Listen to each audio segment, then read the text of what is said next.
राधे राधे दोस्तों। आज की कहानी है बुरा वक्त।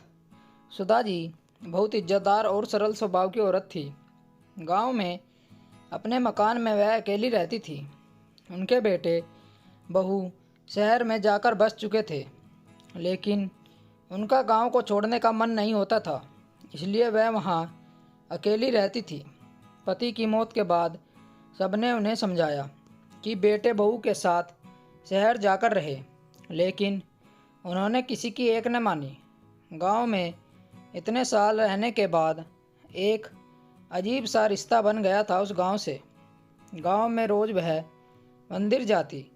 रोज़ाना की तरह एक दिन वह मंदिर से आ रही थी तो संतुलन बिगड़ने की वजह से वह गिर पड़ी।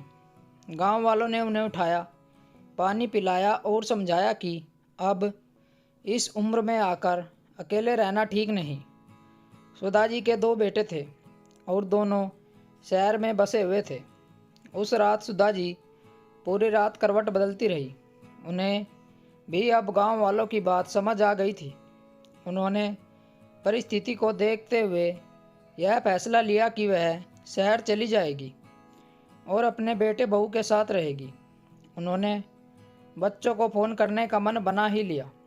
सुधा जी की बड़ी बहू बहुत ही आज्ञाकारी थी और छोटी बहू स्वभाव में बहुत कटु और अपनी मनमानी करने वाली थी। सुधा जी धार्मिक प्रवृत्ति की थी। कभी भी कोई तीज त्योहार आता तो पहले ही दोनों बहुओं को बता देती थी। बड़ी बहू तो खुशी खुशी व्रत करती थी, लेकिन छोटी बहू कभी भी उनकी बात नहीं मानती थी और कहती, आप मुझे ज़बरदस्ती व्रत रखवा कर सारे त्योहारों का मज़ा ख़राब कर देती हो। सुधा जी को वह एक आंख नहीं भाती थी और वह उसे हमेशा व्रत पूजा करने के लिए कहती रहती थी कि शायद उसके कुछ पाप धुल जाए। दोनों की किसी न किसी बात पर रोज़ बहस हो जाती थी। एक दिन सुधा जी को बहुत गुस्सा आया और उन्होंने कहा, तू क्या सोचती है कि बुढ़ापे में मैं तेरा आसरा लूँगी? मर जाऊँगी पर तेरे पास कभी नहीं आऊँगी। सुधा जी ने बड़ी आस से बड़ी बहू को फ़ोन मिलाया और बोली, मैं गिर गई हूँ और आजकल ऐसा कई बार हो गया है, तो मैं सोच रही थी कि मैं तुम्हारे पास आ जाऊँ।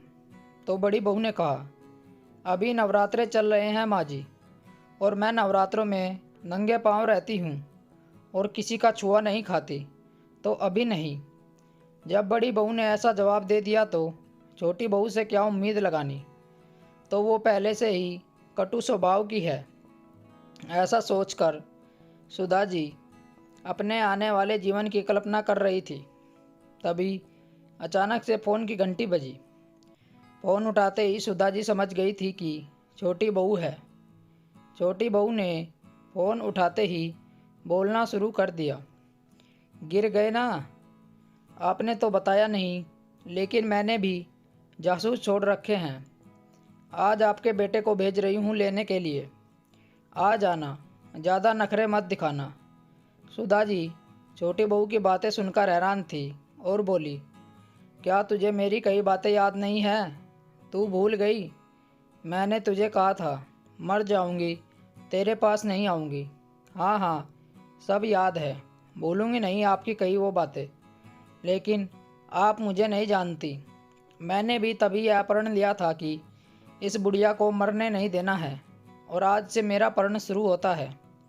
सुधा जी यह सुनकर हैरान थी कि जिसे उन्होंने खोटा सिक्का समझा था, वह तो आज सोने से ज़्यादा महंगा निकला।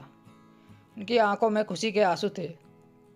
स्टोरी को लेकर आपकी क्या राय है, नीचे कमेंट करके हमें बताएं। ऐसी ही और बेहतरीन कहानियाँ सुनने के लिए हमारे चैनल रोचक कहानी वॉइस को ज़रूर सब्सक्राइब करें। मिलते हैं आपसे एक और नई कहानी के साथ। तब तक जुड़े रहिए हमारे चैनल के साथ। कहानी सुनने के लिए आप लोगों का बहुत बहुत धन्यवाद। राम राम दोस्तों।